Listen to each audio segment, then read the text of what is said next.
हमने जो भी भविष्यवाणियां देखी है, क्या वर्तमान समय में ऐसी स्थितियां बनने की संभावना है या नहीं?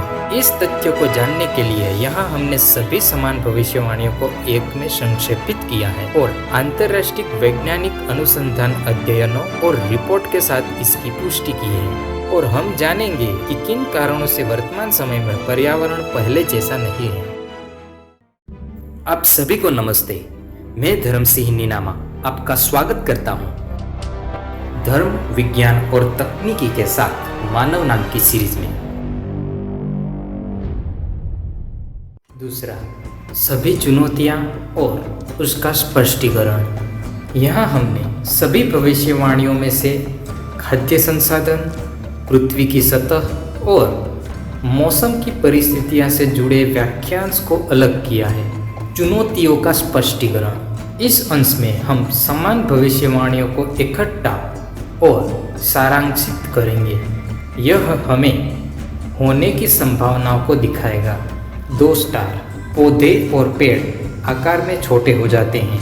5 स्टार, भोजन की कमी और उच्च लागत के कारण लोग पत्ते, जड़, मांस, जंगली शहद और बीज खाने लगते हैं। 2 स्टार, बीमारी और गंभीर चिंताएं। 3 स्टार, पीने की पानी की कमी और उसकी उच्च लागत के कारण लोग प्यासे रहेंगे। 11 स्टार, ग्लोबल वार्मिंग के कारण लंबे समय के लिए बड़े भूमि क्षेत्र सूखे और अनउपजाऊ हो जाएंगे। जैसे जैसे तापमान अधिक होता है, समुद्र का स्तर भी बढ़ता जाता है।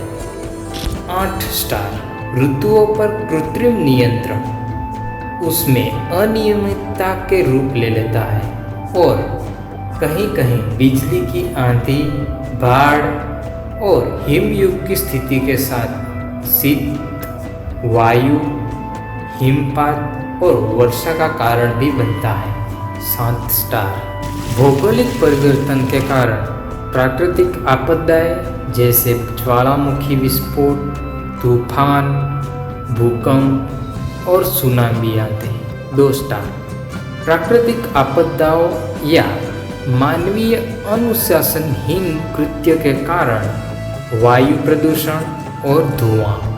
3 स्टार, कक्षीय परिवर्तन के कारण जलवायु परिवर्तन के साथ बड़ा भौगोलिक परिवर्तन। तीसरा, वैज्ञानिक अध्ययन और वर्तमान स्थितियों के साथ सत्यापन।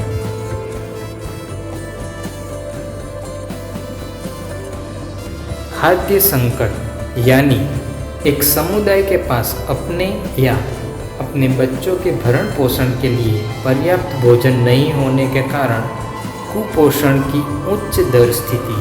शोध पत्र और प्रतिवेदन।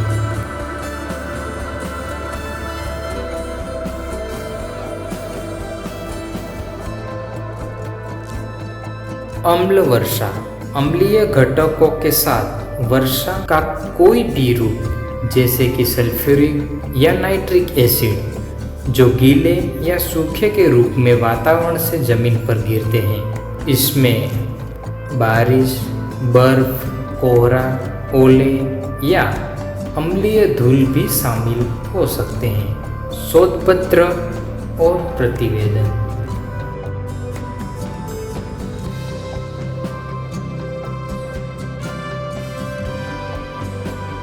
मिट्टी की उर्वरता। मिट्टी की उर्वरता का अर्थ कृषि प्रौद्योगिकी के विकास को बनाए रखने के लिए मिट्टी की क्षमता को दर्शाता है। शोध पत्र और प्रतिवेदन।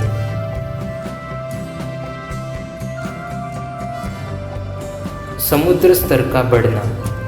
ग्लोबल वार्मिंग के प्रभाव के कारण दुनिया के महासागरों के स्तर में वृद्धि हो रही है।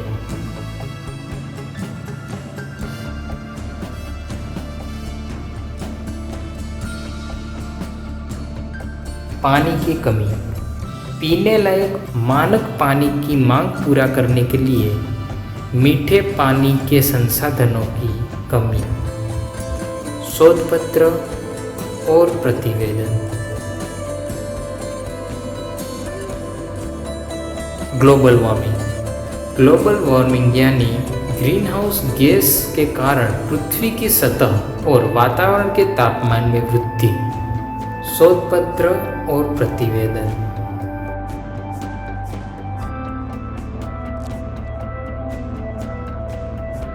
वायु प्रदूषण। वायु प्रदूषण यानी हानिकारक रसायन, भौतिक और जैविक द्रव्य द्वारा पर्यावरणीय वायु का प्रदूषण। शोध पत्र और प्रतिवेदन।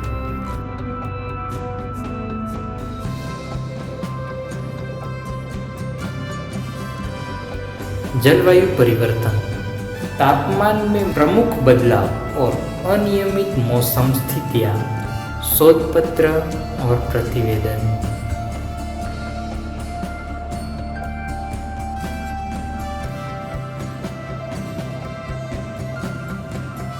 भौगोलिक परिवर्तन यानी पृथ्वी की सतह में बड़ा परिवर्तन। ऐसा इन कारणों से हो सकता है। लौकिक कारण, आकाशीय पिंड का टकराना या बहुत पास से गुजरना। भूगर्भीय बदलाव, आंतरिक केंद्रीय घुमाव या गति में बदलाव आना। पारिस्थितिक तंत्र, जलवायु परिवर्तन, मौसम या प्राकृतिक आपदाएं। मानव गतिविधि, विकास की असंतुलित इच्छा या युद्ध के कारण बड़े भौगोलिक परिवर्तन आ सकते हैं। शोध पत्र और प्रतिवेदन।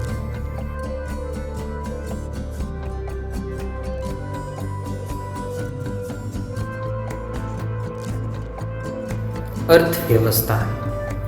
अर्थव्यवस्था हमारी ज़रूरतों और गतिविधियों के संतुलन को बनाए रखने के लिए एक मानव निर्मित पारिस्थितिक तंत्र है। विनियमन, उत्पादन, वितरण और खपत शामिल है। कारण, पहला, वित्तीय प्रबंधन में त्रुटि। दूसरा, स्वास्थ्य संकट। तीसरा, बुनियादी संसाधनों की कमी। चौथा, युद्ध। पांचवा, प्राकृतिक पारिस्थितिकी तंत्र में असंतुलन। और भी कई कारण आर्थिक संकट ला सकते हैं। तो आइए देखते हैं बेहतर संभावनाएं जो हम इन तकनीकों से बना सकते हैं। क्या कोई ऐसा तरीका है जिससे हम मानव सभ्यता और पारिस्थितिकी तंत्र पर पड़ने वाले बुरे प्रभाव को कम कर सकते हैं? तो हाँ, योजनाबद्ध विचार और उपचार से हम पारिस्थितिकी तंत्र को बचा सकते हैं और मानव सभ्यता को सुरक्षित कर सकते हैं।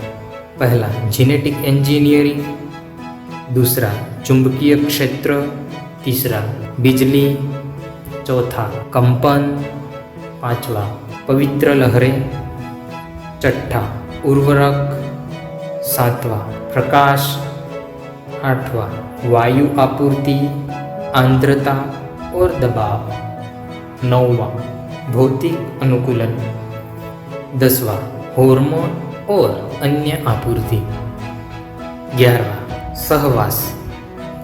12वां, गुरुत्वाकर्षण। 13वां, प्लेटफॉर्म इंजीनियरिंग। 14वां, जीव या पादप की रूपरेखा। 15वां, पारिस्थितिकी तंत्र। ये सभी उपचार अप्राकृतिक लगते हैं। आप शायद सोच रहे होंगे कि यह प्रकृति के खिलाफ है, लेकिन प्रकाश, तापमान, बिजली, कंपन और विभिन्न आपूर्ति जैसे मिट्टी, हवा और प्राणी प्रकृति का हिस्सा है। इन्हें सनातन धर्म और अन्य धर्म में देवी देवता के रूप में पूजा जाता है और अगर हम पौधों को इनके सही अंश से उपचारित करते हैं तब यह इन्हें भगवान और देवी से जोड़ने जैसा है और इसमें कुछ भी गलत नहीं है जब तक उपचार सही मात्रा में दिया जाए। हमें सटीक माप के साथ काम करना है। पहला, गहन उपचार से पौधों को नुकसान नहीं पहुंचना चाहिए। दूसरा, अन्य जानवरों या जीवों को कम से कम शुरुआत में किसी प्रयोग का हिस्सा नहीं बनाना चाहिए जब तक कि हमें उपचार की स्थिरता और विश्वसनीयता नहीं मिल जाती। तीसरा, यह प्राकृतिक पारिस्थितिकी तंत्र के लिए फायदेमंद होना चाहिए या कम से कम हानिकारक नहीं होना चाहिए। किसी तरह हमारे अनुशासनहीन कार्यों के कारण प्राकृतिक पारिस्थितिकी तंत्र खंडित हो रहा है। इसलिए प्रकृति के प्रति हमारी जिम्मेदारी है कि हम उसे पटरी पर लाएं, क्योंकि कई प्रकार के जीवन विलुप्त हो रहे हैं और कई खतरे में हैं। अगर हम कार्यवाही नहीं करते तो उस पारिस्थितिकी तंत्र को प्रभावित करेगा जो सीधे तौर पर हमारे शरीर, बुनियादी ज़रूरतों और स्वयं पृथ्वी से जुड़ा हुआ है।